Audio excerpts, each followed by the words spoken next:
ओंकार Odia.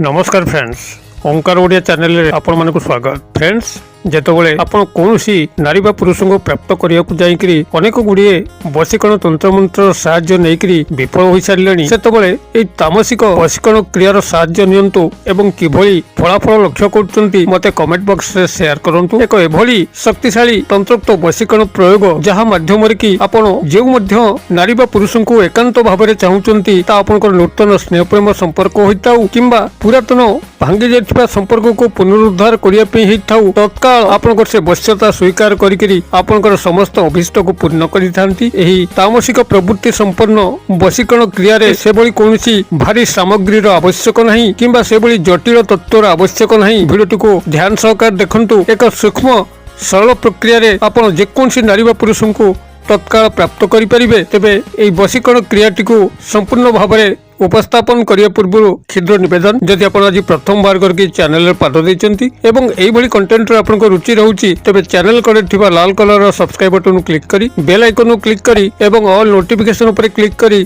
Channel को subscribe कर नियंतु, जेभली कि आमे जतल मध्य आपण मानक सेबारे एई भली तंत्र मंत्र वीडियो अपलोड करिवु तार सर्वप्रथम नोटिफिकेशन आपण पाखरे पहुंचिबो एवं से सब को आपण माने सर्वाधिक देखिकरी किसी ज्ञान आहरण करें। तबे फ्रेंड्स, यही वशीकरण क्रिया माध्यम आपण माने किभली कौन सी नारी बा पुरुष सी आपनकर नूतन स्नेह प्रेम संपर्क होइताउ किंबा पुरातन भांगी जाइथिबा संपर्क को पुनरुद्धार करिया पे होइताउ, तांको किभली आपण सहज रे निजर वश्यता स्वीकार करिकरी समस्त अभिष्ट को पूर्ण करि परिबे। एबे असंतु गभीर ध्यान सहकारे सुनि नेबे। एहारी माध्यम रे जे केवल आपनकर प्रेम प्रणयजनित समस्त संपर्कर साकार रूप धारण करथाय ताहा नुहे, बरं जदि पारिवारिक स्नेह संपर्क आपनकर से भली व्यतिव्यस्त अवस्था रे अछि ताहा मध्य आपनकर सुंदर भाव में सजाड़ी होई परिबो, अथवा चाकरी कर्म वृत्ति क्षेत्र में जदि उपरिस्थ ऑफिसर को आपनकर हाथ मुठा रखिकरी कौन सी कार्य को हासिल करिया पे थाए ता मध्य संभव होई परिबो, अथवा जदि कर्मचारी महल रे केउ नारी बा पुरुष को आपनकर निजर वश्यता स्वीकार करिकरी तांकठारु किछि हासिल करिया पे थाए ताहा मध्य संभव हो परिबो। आपण माने वशीकरण क्रियाटी को जेकोनसी इच्छा मते कौनसी निर्दिष्ट नारी बा पुरुष को आपण को आकृष्ट करिकरी जेकोनसी कार्य को मध्य आपण माने हासिल करि परिबे। एथिपई जहा प्राथमिक सामग्री आवश्यकता एई बळी गोटे ओली पियाज को प्रथम संग्रह करिवे। आपनकर पियाज साधारणतः दि प्रकार, गोटे होची देसी पियाज एवं आउटे होची बृहत आकार ओली पियाज। गोटे लाल रंगर ओली पियाज को प्रथम आपण माने संग्रह करिवे, तार चोपाटी को छड़े नेबे। चोपाटी को छड़े नेकरी ताकू ठीक मझिरु दुई फाल करिकरी कौनसी चाकू सहायता रे काटी नेबे। मात्र गोटे फालर पियाज दरकार। तेबे अन्य जो फालटी पाखरे आपनक रहिला तार किबली आपण बंदोबस्त करिवे ताहा मध्य वीडियो भितर कहबी, ध्यान सहकार सुनुथांतु। एई भली प्राथमिक भाव में जेकोनसी गोटे लाल ओली पियाजर फाले संग्रह करंतु एवं परवर्ती सामग्री आवश्यक हबो मात्र चुटकी लुण। जो लुण आपण गृह रे खाद्य रूपे व्यवहार करचंती सेही लुण ही दरकार, बाहर कोनसी लुणर आवश्यक नाही। गोटे कागज रे चुटकी लुण प्रथमे नियंतु एवं फाले ओली पियाजर कटा नियंतु एवं एई क्रियाटी को आपण माने जेकोनसी दिन जेकोनसी समय करिवे। कोनसी समयर निर्दिष्टता नाही, दिन बार तिथि नक्षत्र निर्दिष्टता नाही एवं क्रियाटी को संपादन करिया पे मात्र 5 मिनिट रो समय आवश्यक, बेसी मध्य समय आवश्यक नाही। तबे से जो 5 मिनिट आपण समय देबे सेई 5 मिनिट से भई एकांतमय समय होइतिबा दरकार। आपण जेतल मध्य याको प्रयोग करंतु एई दिनछटी को ध्यान रखिथिबे जे भली भाबरे ता एकांतमय होइतिबा दरकार। कोनसी बाह्य शब्द से स्थान में प्रवेश कर दरकार। संपूर्ण निर्जनता सुनसानमय परिवेश भितर आपण शुद्धपूत होइकरी एक कला रंगर आसन पकेकरी पूर्व दिग मुखा होइकरी प्राथमिक भाव में बसी जांतु। आपनकर सामने रे एही कटा पियाजटी को रखंतु एवं ए कागज उपरे चिमुटे लुण रखंतु। एतिक प्राथमिक सामग्री निरोला सुनसान मुहूर्त रे आपण माने बसिकरी संपृक्त व्यक्ति नारी बा पुरुष को गभीर भाव में ध्यान करंतु, जेबल कि से आपन को पाखो को काल्पनिक स्तर रे चली आछंती तांका सह आपनकर संपर्क स्थापन होई जाउची।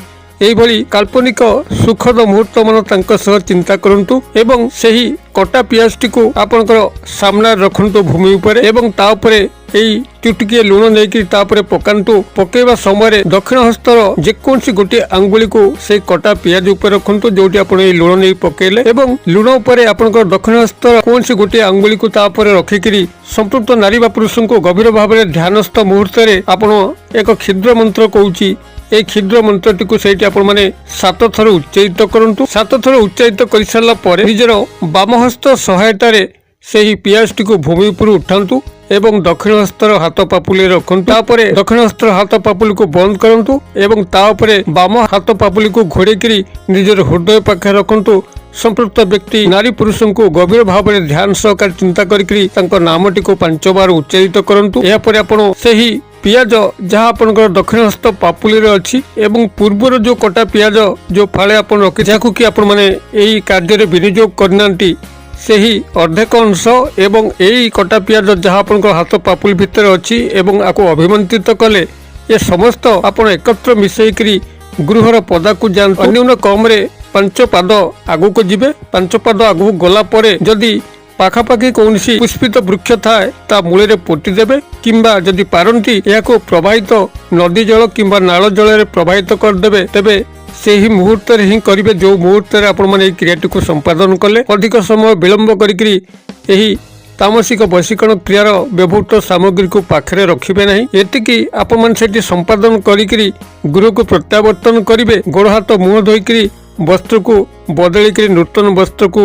व्यवहार करेंगे मात्र गोटे थर क्रिया। तेबे जो मंत्रटी को आपण 7 बार उच्चारित करेंगे तामसिक वशीकरण क्रिया मंत्रटी को ये मुझे कल्याणार्थ शेयर करुच्ची। जदि संभव हुए यार मूल स्वरूप स्क्रीनशॉट वीडियो भितर जोगई देवी जहाँद्वारा कि आपको मंत्रटी प्रयोग करने बहुत सुविधा हम। मंत्रटी आपंकर यही श्री वयं अमुक बसती मुझे मंत्रटी को कहीदे श्री वयं अमुक बसती। आप अमुक स्थान रे प्रथमे आपनकर नाम को रखिकी तापरे तंक नाम को रखिबे। धरा जाओ आपनकर नाम होची राजा तंक नाम होची रानी तो मंत्रटी को आपण माने एई भली भाबरे 7 थर पढ़िबे। श्री वयं राजा रानी बसती श्री वयं राजा रानी बसती ये है आपन 2 थर यही भाव में आपन 7 थर मंत्र को उच्चारित करी। मंत्रटी आपनकर यही रहिबो श्री वयं अमुक बसती मुझे मंत्रटी को कहीदे श्री वयं अमुक बसती। आप अमुक स्थान रे प्रथमे आपनकर नाम को रखिकी तापरे तंक नाम को रखिबे। धरा जाओ आपनकर नाम होची राजा तंक नाम होची रानी तो मंत्रटी को आपण माने एही भाव में 7 थर पढ़िबे। श्री वयं राजा रानी बसती श्री वयं राजा रानी बसती ये है आपन 2 थर यही भाव में आपन 7 थर मंत्र को उच्चारित करेंगे। क्रियाटी को जो भाव में विधि निर्देश कली से भाव में पालन करूँ। चमत्कार कौन घटुची मत कमेंट बॉक्स में शेयर करूँ। वीडियो भल लगुले लाइक करने भूलु ना सांगसाथी महल शेयर करने भूलु ना। वीडियो क्षुद्र परिसर मत ये विदाय दिंतु पुणी आप देखा यही शिक्षणीय वीडियो से पर्यंत दर्शक बंधु आप समस्ते मंगल कृपार भले था रहुची। सर्वे भवन्तु सुखिन सर्वे सन्तु निरामया सर्वे भद्राणि पश्यन्तु मा कश्चित् दुःखभाग् भवेत्। ओं शांति ओं शांति ओं शांति। नमस्कार।